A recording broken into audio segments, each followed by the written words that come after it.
Well, call me crazy, but I had to think about it. And the Sixers and Mavericks are in strikingly similar situations.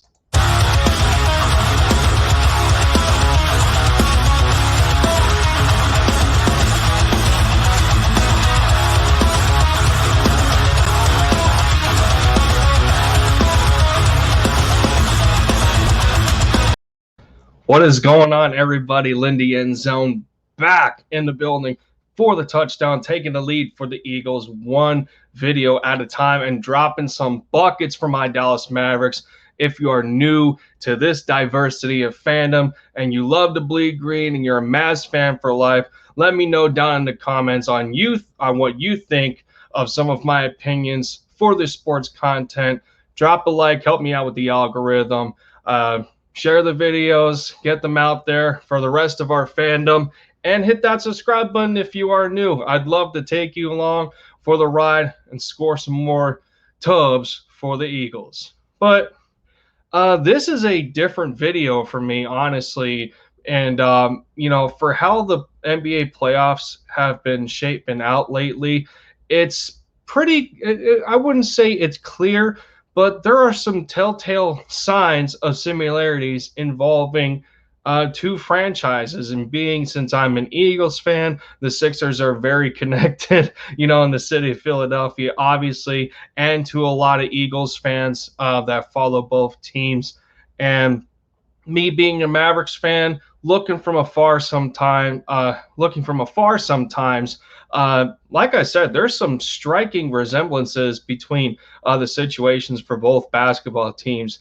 Before I get into that, I wanted just to give a quick little recap of how Game 3 went for Dallas. It was terrible. It was terrible. Luka has been injured since the first half of Game 3. He's been dealing with that cervical strain in his neck, and I'm not making any excuses, but it is what it is. You can't paint the picture any different. The injury definitely affected his performance on the court, and I can only imagine, like, in a similar situation, or if you go to bed and you sleep on your neck wrong and you lose that mobility to turn your head, I can imagine how much of a pain that is playing with that on the basketball court, and especially, how much you have to lift your shoulders and arms in all kinds of directions, how much that would affect, the muscle, like the angles of how your muscles work in that area. I can only imagine. And yeah, we seen that on the court, but that doesn't gloss over the fact that the Mavericks were piss poor on defense, specifically letting the Clippers get to the basket whenever they wanted. They got bullied. They got bullied. They got obliterated. They got thrown around like pieces of paper. It was bad. I mean, Maxi Kleber had no answer for Kawhi Leonard. I don't understand. It's like he collapsed from from some of his better defensive outings. I know Kawhi scored 41. I know he scored 41. I think it was game 2, if I remember correctly off the top of my head. It was either game 2 or game 3. And, at that point, I still think it wasn't enough.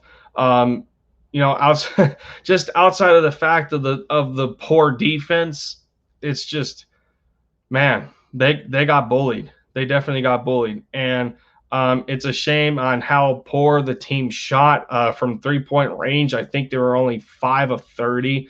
Kleber was a no-show.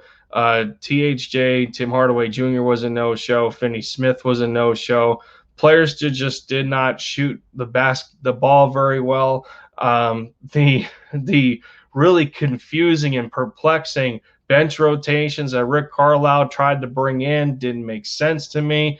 Boban was used sporadically.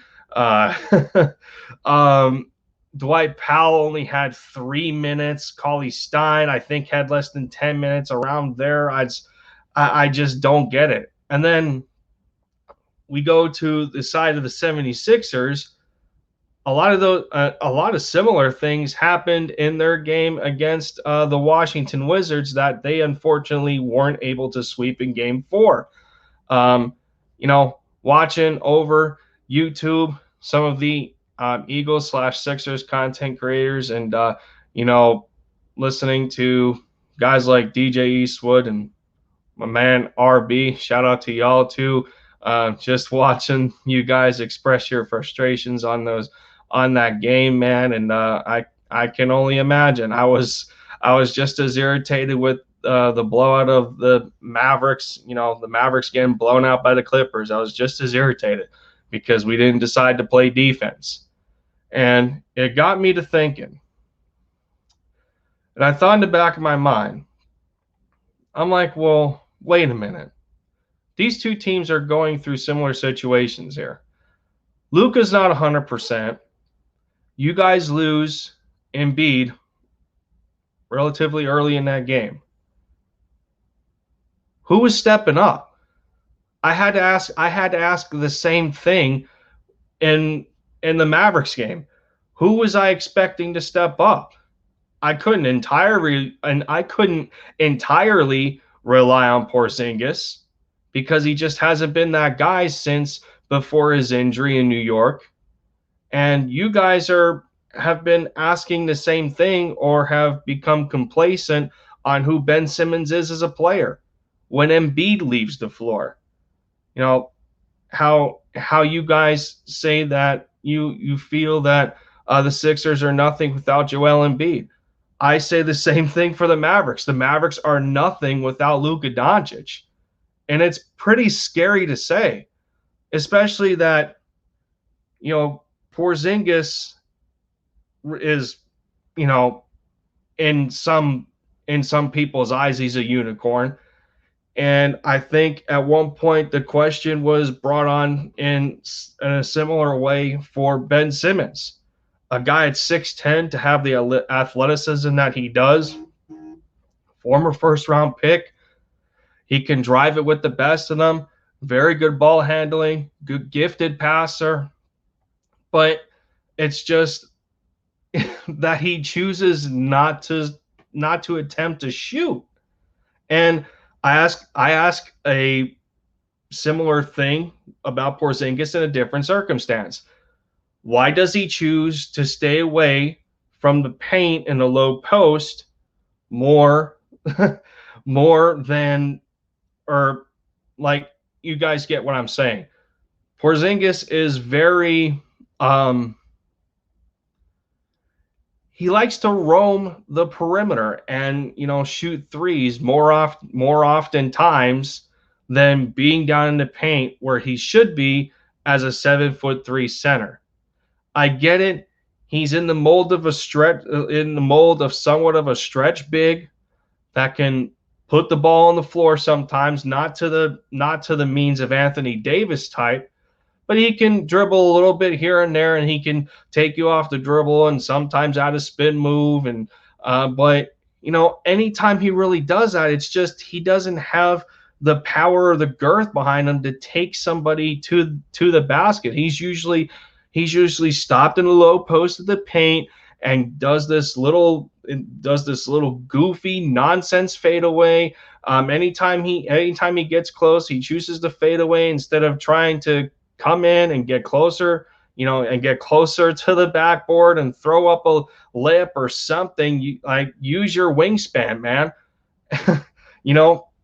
It's just crazy, like those kind of similarities that both franchises have when it comes to their top two players. I mean, I think it's fair to say for the Sixers that your main guy is Joel Embiid. It's very fair. Our main guy is Luka Doncic. And where Porzingis and Ben Simmons are at in their careers, they're both getting paid about the same this year, around $29 million. They're close to max contracts. One's 24 and the other's 25. It's like, we shouldn't need to continue to ask ourselves the type of player that these guys are.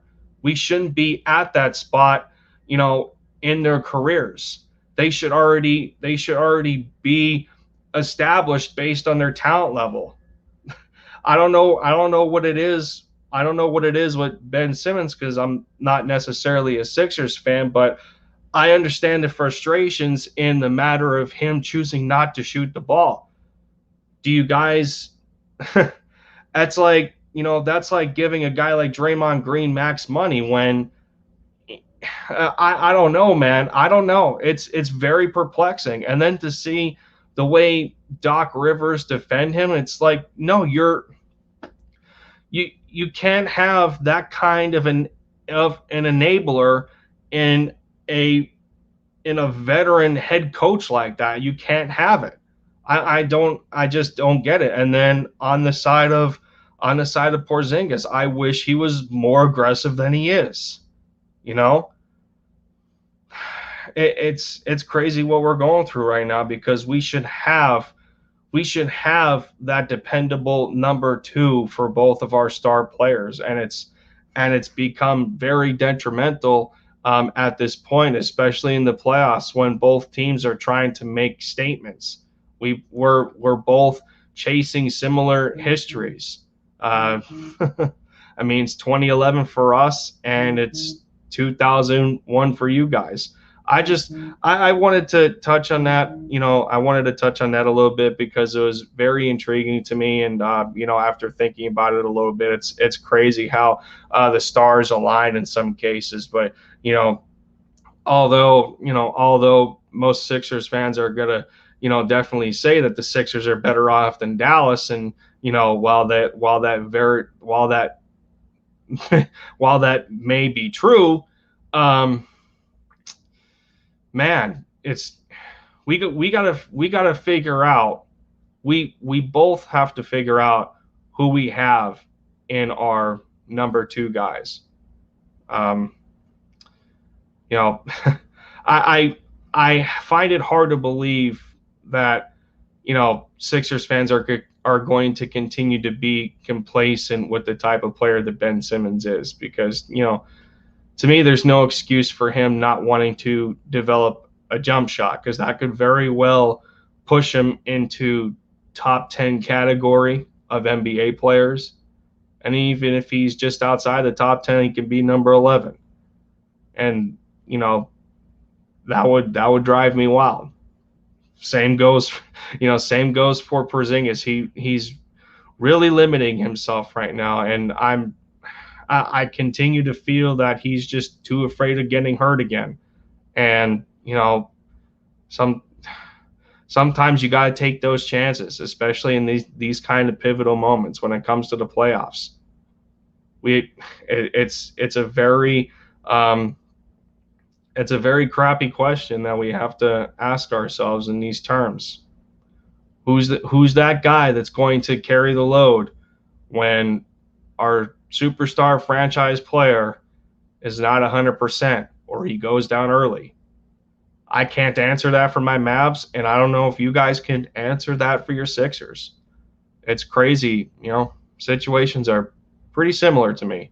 But that's just my opinion. I want to know what you guys think down in the comments. If what I thought makes any sense as far as the comparisons between the current situation of the Mavericks and Sixers, what you think is different, how would you approach some things. Let me know all that down in the comments. And for that, I'm going to get out of here, everybody. To unfortunate circumstance, I will not be streaming Game 5. I know it sucks for me too. It just doesn't align with my work schedule very well. And, sometimes we need our sleep to go to work the next day. It is what it is. But that's going to do it for me. Y'all bleed green. MFFLs, hang in there. We got this. We just gotta pray for Luka to be okay, and so his neck doesn't bother him anymore. And then same goes for Sixers fans with Joel Embiid. Hopefully his knee isn't as bad, as it was possibly portrayed. But that's gonna do it for me, guys. You already know who I've been. I'll catch you later. Look out for one another. Fly Eagles fly. Bleed green. MFFLs. Go Mavs. I'll catch you next time.